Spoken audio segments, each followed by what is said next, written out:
So, first things first, huh, you crazy animals? There's a bit of technique when it comes to doing fermented processes. So these carrots are let me show you. These are organic, certified organic. I'm just kidding. I don't know what the certifications are, but there's something that you need if we're going to make this fermented product, which is going to be really delicious. You need to clean these carrots, but I wouldn't use this water if I was you. This kills bacteria. The water is typically treated in a sanitary way where they catch water, however the heck they do. I don't know, in Edwards Aquifer in San Antonio. First, rapid mixing process. It changes the pH of the water and it rapidly mixes the water with aluminum sulfate, a coagulant. After that's flocculation. I like that word. After rapid mixing, the water flows into flocculation basins. That's the word of the day, by the way. Where the flow of water is slowed and the flock has time to grow big. Sedimentation. Next, the water flows into sedimentation basins, where the heavy flock particles sink to the bottom and are removed. Filtration. Now the water travels through large filters made of sand, gravel, and anthracite. Filtration removes any remaining microscopic particles. Filtration removes any remaining microscopic particles and microorganisms. This is what we want. We want the microorganisms on this carrot that, it comes from the ground and it is going to supply our fermentation process with the bacteria that are needed to ferment these babies. And that's why I wouldn't suggest using this. I'm going to suggest using distilled water instead, because the last section here it says about water treatment is that the water is then disinfected to protect it against bacteria. Apparently what the Charleston, South Carolina water system uses is chlorine dioxide, a combination of chlorine and ammonia called chloramines to disinfect the water. Fluoride is also added. I don't want that in my food. Alright, so first thing we're going to do, dunk these bad boys in a water bath.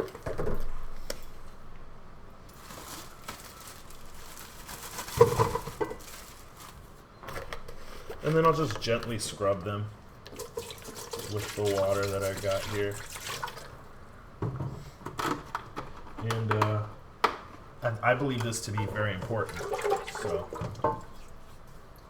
there you go. Just, get enough to get dirt off of there. And that's going to do it. What you want to do also is you want to make sure that your hands are clean. And you can use, soap and water. It's not really going to hurt it too much, But the good part is, is that you got that bacteria that's come from the ground where the carrot was plucked. And that may sound disgusting, but bacteria is actually your friend, and I plan to go more in depth in this.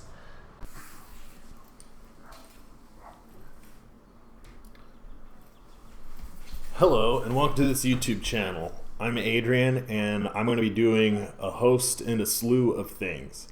Most of them are going to be stuff that I really enjoy doing, like cooking, using processes like fermenting. Maybe I'll do music eventually, but this is what I plan to do today. And, I'll probably have multiple channels, really. This one I'm going to dedicate to cooking. So stay tuned for this, guys. Do you think kombucha counts as cooking? I think it does. I think it counts as fermenting. So we're going to do that. I'm going to do that. You and me are going to do that. Here's the first thing I got planned out for us. You're going to take some organic carrots, some jalapenos, garlic, which I love. I could eat raw. And I could also eat ginger raw too. And ginger. And we're going to turn this into something really delicious. Very simple thing to do. Very cheap. And we'll go over prices on this stuff as well. So stay tuned. So here we go. I'm going to give you some advice on cutting carrots because they're going to need to get into the jar. And they're going to need to be about the same equivalent sizes. Now this looks completely different from this. Huh. I mean, so, you know, that's the point of chopping them up. They need to ferment at the same rate, and that's why we're doing it. So here's the tip that I got.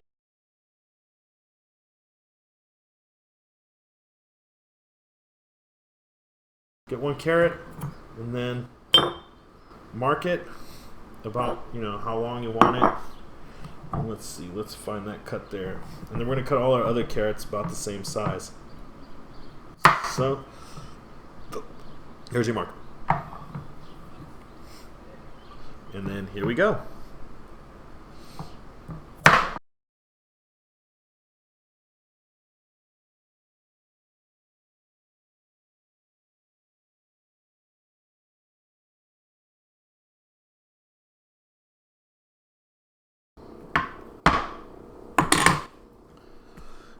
So that took no time at all, right?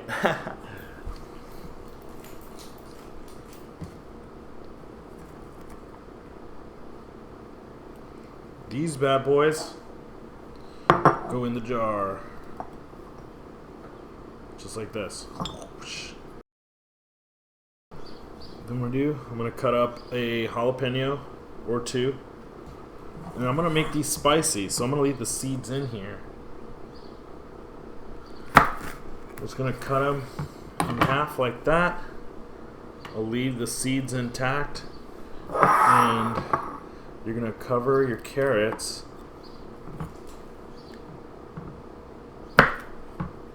by shoving the jalapenos on top and letting it push the carrots down so they don't float up, because there's gonna be water in here. Let's see, focus. Ooh, yeah, it looks nice. So we'll put two of them cross section. It doesn't really matter if you have this in there or not. You're not really going to eat it. So there we go, cross sectioned off. And look, it's a good cap. You know it's a good cap because if you shake it, nothing's coming out here. So this is ready to be fermented. But what I like to do is I like to put a little bit of garlic in there as well. So I'll add some garlic.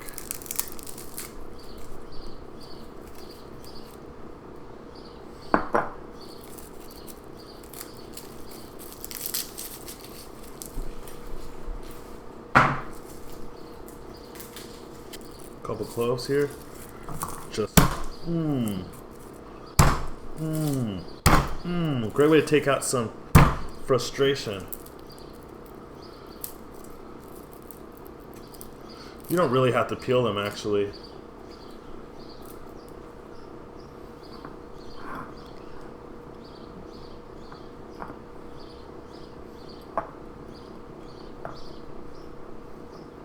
All these, throw that in there. The reason I like to peel is because I don't want to mess with it afterwards. I mean, I actually like to eat the garlic, so that's why I'm peeling it. I love fermented garlic. It's really delicious. This is coming from a meat eater as well. Oh, geez, that's not embarrassing. So we make quite a mess, or I do. Whenever I do anything, really. It's just the way to do it. So boom, boom, boom.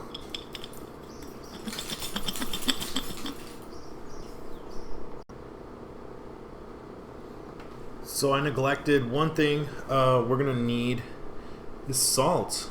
That's gonna be part of the process of covering these babies with water.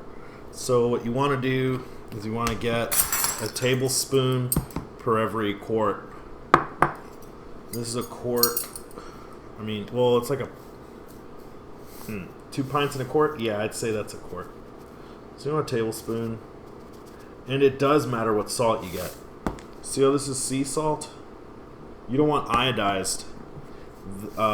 They process that. They make it chemically, so the less chemicals the better. Now kosher salt will do, rock salt even.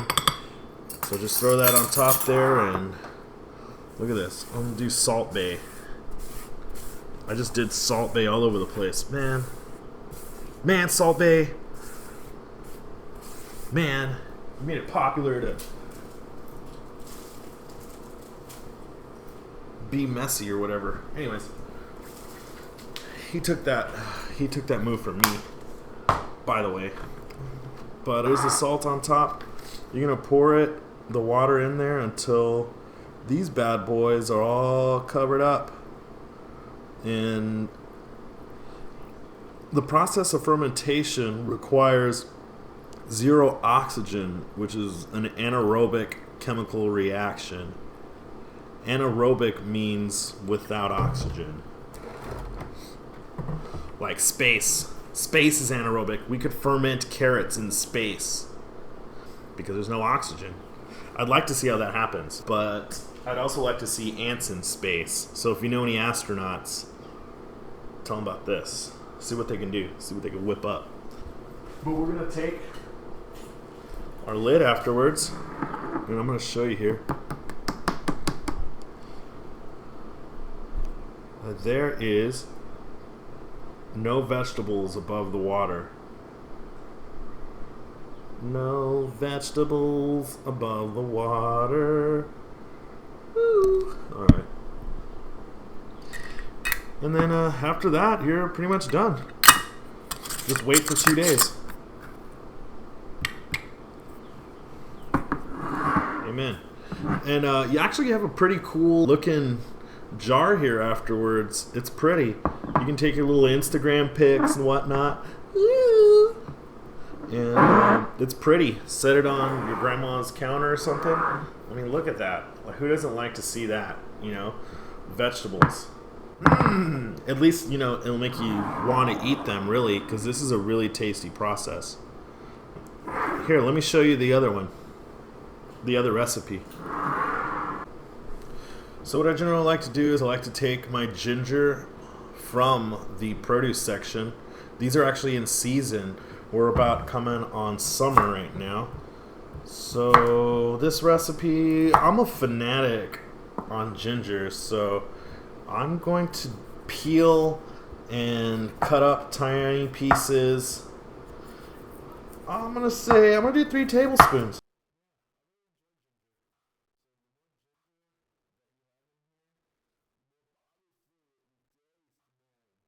So let's do this. This is about 3 tablespoons of ginger. I'm just going to chop these bad boys up. I'm going to chop up the little slices of ginger, and this one's a little fresh.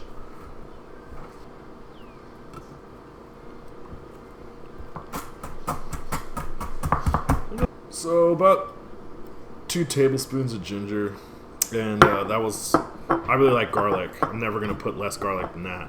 That was about 5 cloves of garlic. Just put these in there. I'm going to put my little odd ends in there too. And on this one, since I'm not going to be using jalapenos, I'm going to use stubby ends of my carrots here to hold down the fort. Because remember, you got to have that. You got to have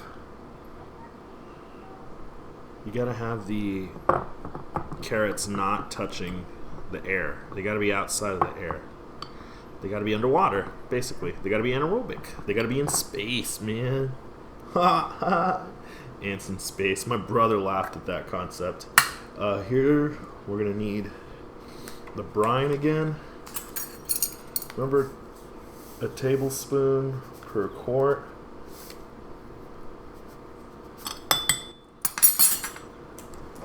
Top it off. And that'll be that.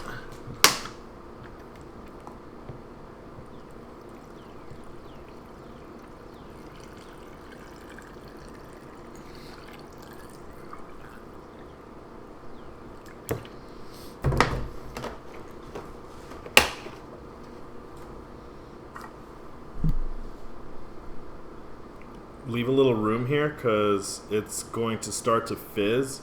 I'm going to dump some of this water out. It displaces, I don't know what you call it, room? It takes room to ferment. And that's probably number one necessity in fermenting is room. You need room to do it.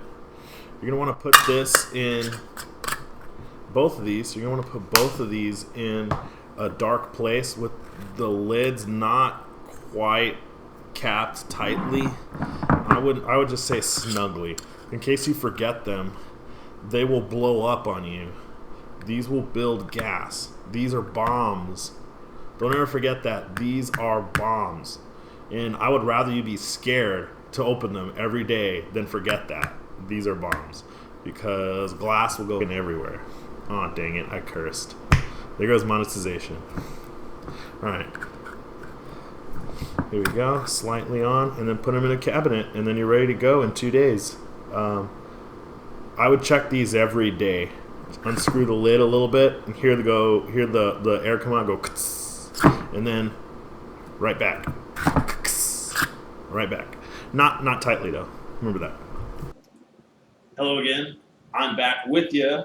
I've been waiting here for 2 days, and I just thought I'd cut that part out. So let's check on these carrots, and I want to show you what you should be looking for. One thing that is actually preferable is that you put these babies in a dark cabinet. So that's why mine are in here. That helps the bacteria grow, by the way. So here we are.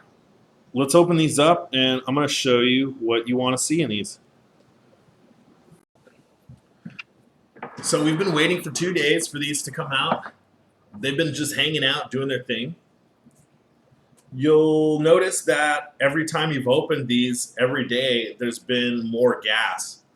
I actually woke up this morning, and I was frightened. I was like, oh, I didn't. So I woke up like at 4 in the morning, and I popped this open, and I had a good snack. So these are fermented. You can keep going with them. They're very aromatic. They smell good. You're going to want to take a bite out of these as soon as you open them. You can eat them by themselves. You can eat them with ranch. I would eat these with ranch, the jalapeno ones. These are really tasty. Now, storing these, you're going to want to put these in the fridge, and that should kind of stop the gas from building up. If you leave them out, you want them to ferment some more, they will get a little less crispy, but they get more tasty as time goes on. And I would describe this taste as vinegary, like pickles, and kind of soda, like in there's something going on. There's like pop rock effect in your mouth, and it's really tasty. So go ahead and try these out in stir fry, eat them with ranch, go crazy. Anything that you can put carrots in, really, you can put these in any recipe. You could put these in a sauerkraut, which I'm probably gonna do next as a fermenting option. So stay tuned, guys, and enjoy your carrots should you try this.